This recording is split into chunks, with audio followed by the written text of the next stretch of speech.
Assalamualaikum warahmatullahi wabarakatuh. Perkenalkan, saya Farhan Adin Saputra dengan NIM C1C020056 dari ruang 010. Baiklah, di sini saya akan menjelaskan mengenai analisis deskriptif dalam metodologi penelitian. Pokok pembahasan pada kali ini yang pertama yaitu pengertian penelitian deskriptif, kemudian langkah-langkah dalam penelitian deskriptif, kemudian jenis-jenis penelitian deskriptif, dan kelebihan, serta yang terakhir yaitu kelebihan dan kelemahan penelitian deskriptif. Pengertian penelitian deskriptif. Penelitian deskriptif adalah suatu bentuk penelitian yang ditunjukkan untuk mendeskripsikan fenomena-fenomena yang ada, baik fenomena alamiah maupun fenomena buatan manusia.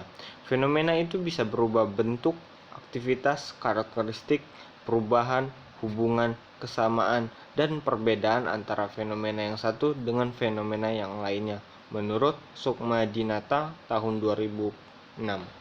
Penelitian deskriptif merupakan penelitian yang berusaha mendeskripsikan dan menginterpretasikan sesuatu, misalnya kondisi atau hubungan yang ada, pendapat yang berkembang, proses yang sedang berlangsung, akibat atau efek yang terjadi, atau tentang kecenderungan yang tengah berlangsung. Kemudian langkah-langkah dalam penelitian deskriptif. Proses penelitian deskriptif dapat diikhtisarkan dalam langkah-langkah sebagai berikut. Yang pertama yaitu mengidentifikasikan adanya permasalahan yang signifikan untuk dipecahkan melalui metode deskriptif. Yang kedua, membatasi dan merumuskan masalah secara jelas. Yang ketiga, menentukan tujuan dan manfaat penelitian. Yang keempat, melakukan studi pustaka yang berkaitan dengan permasalahan. Yang kelima, menentukan kerangka berpikir dan pertanyaan penelitian dan atau hipotesis penelitian. Yang keenam, mendesain metode penelitian yang hendak digunakan, termasuk dalam hal ini menentukan populasi sampel, teknik sampling, menentukan instrumen pengumpulan data, dan menganalisis data. Yang ketujuh, mengumpulkan, mengorganisasi, dan menganalisis data dengan menggunakan teknik statistika yang relevan. Yang terakhir yaitu 8, membuat laporan penelitian. Selanjutnya yaitu jenis penelitian deskriptif. Menurut Vaughan tahun 2004 menjelaskan beberapa jenis penelitian deskriptif, yaitu yang pertama yaitu studi kasus. Studi kasus yaitu suatu penyelidikan intensif tentang individu dan atau unit sosial yang dilakukan secara mendalam dengan menemukan semua variabel penting tentang perkembangan individu atau unit sosial yang diteliti. Dalam penelitian ini dimungkinkan ditemukannya hal-hal tak terduga, kemudian dapat digunakan untuk membuat hipotesis. Yang kedua, survei. Studi jenis ini merupakan studi pengumpulan data yang relatif terbatas dan kasus-kasus yang relatif besar jumlahnya. Tujuannya adalah untuk mengumpulkan informasi tentang variabel dan bukan tentang individu. Berdasarkan ruang lingkupnya atau sensus atau survei sampel dan subjeknya, hal nyata atau tidak nyata. Sensus dapat dikelompokkan menjadi beberapa kategori, yaitu sensus tentang hal-hal yang nyata, sensus tentang hal-hal yang tidak nyata, survei sampel tentang hal yang nyata, dan survei sampel tentang hal yang tidak nyata.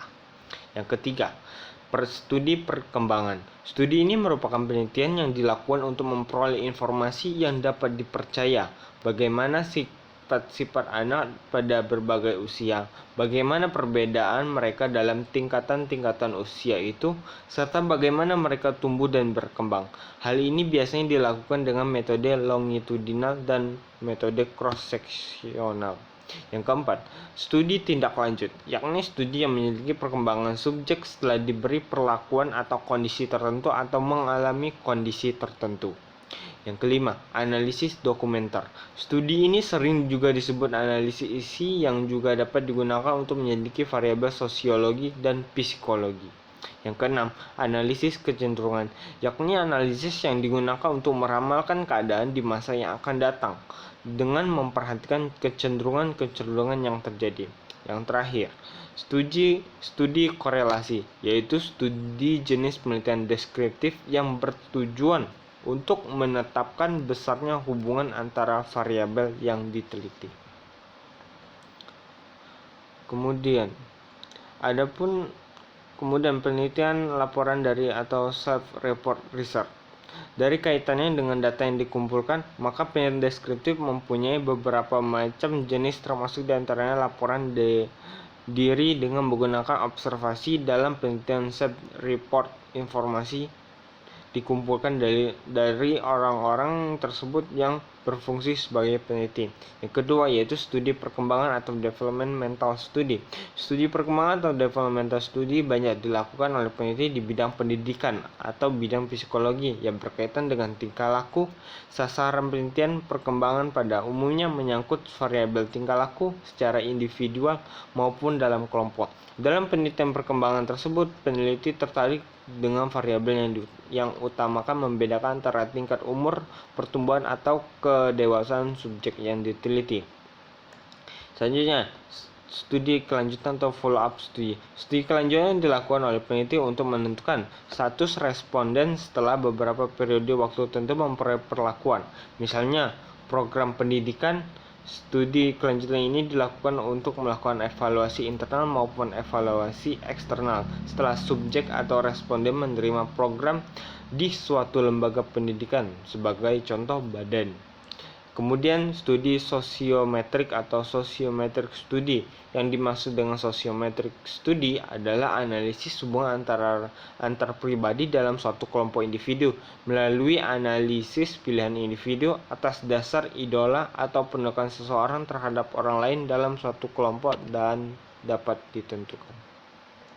Selanjutnya yaitu kelebihan dan kelemahan penelitian deskriptif. Kelebihan. Metode ini lebih banyak disukai di berbagai bidang penyelidikan. Hasil-hasil penelitian yang diperoleh melalui percobaan di laboratorium tetap menggunakan metode ini untuk mengecek dan membuktikan tingkat rehabilitas. Kemudian penelitian ini sangat logis dalam menyebarluaskan informasi. Akhirnya, metode deskriptif sangat cocok untuk penelitian yang menyediakan standar ukuran normatif berdasarkan hal-hal yang umum. Kemudian B, relatif mudah dilaksanakan. Yang ketiga yaitu tidak membutuhkan kelompok kontrol atau pembanding. Kelemahannya yang pertama yaitu kesalahan memilih metode. Kesalahan memilih metode yang timbul karena salah menggunakannya. Yang kedua, penelitian ini memberikan informasi yang terbatas tentang pengaruh variabel-variabel yang diteliti. Kadang kita tidak dapat mengisolasi atau menekankan variabel-variabel lain yang konstan, maka kita dapat mengharapkan bukti nyata tentang sebab akibat kerugian selanjutnya. Motivasi subjek yang tidak konsisten. Sebagai penelitian, kita perlu memastikan bahwa jawaban responden dapat dipercaya. Yang ketiga, umumnya hasil penelitian hanya berlaku saat ini saja dan sudah tidak dapat relevan lagi di masa yang akan datang. Kemudian, dituntut ketajaman berpikir dalam menjelaskan fenomena. Baiklah, sekian dari presentasi saya. Apabila ada salah kata mohon dimaafkan. Saya akhiri. Wabillahi taufiq wal hidayah. Wassalamualaikum warahmatullahi wabarakatuh.